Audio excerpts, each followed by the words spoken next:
গতকাল রাতে ছিল আমাদের প্রিয় স্টুডেন্ট কুশলের শুভ উপনয়নের অনুষ্ঠান আয়োজিত হয়েছিল স্বর্ণময়ীর কাছে কৃতাঞ্জলি অনুষ্ঠান বাড়িতে পৌঁছানো মাত্র ওরা দেখা করে নিল ছোট্ট স্টুডেন্ট কুশলের সঙ্গে।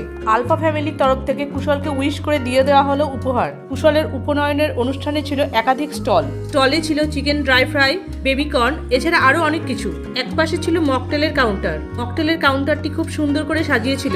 ও ছাড়া আলফা ফ্যামিলির সকলেই মকটেল ট্রাই করেছিল। পেট পুজো করার জন্য খাবার জায়গায় গিয়ে দেখতে পেল ডাইনিং হলটি পুরো অন্যরকম। প্রত্যেকটি টেবিলের উপর থেকে কালারিং লাইট ঝোলানো আছে। ওরাই ছিল প্রথম ব্যাচ, তাই দেরি না করে চটজলদি বসে পড়লো খাবার টেবিলে। মেনু অনুযায়ী প্রত্যেকটি খাবার ছিল সুস্বাদু। প্রথমে ছিল paneer pasanda, Kashmiri fried rice, toss chicken, Hyderabadi chicken Bahar, এরপরে ছিল সাদা ভাত, সঙ্গে ছিল খাসির মাংস, চাটনি আর কুলফি দিয়ে খাওয়া শেষ করলো। এই অনুষ্ঠানের শো স্টপার ছিল পান মশলা। এরপরে সকলের সঙ্গে দেখা করে চলে আসলো বাড়ি। ভিডিওটা এখানেই শেষ করছি। ভালো লাগলে লাইক আর সাবস্ক্রাইব করে পাশে থেকো।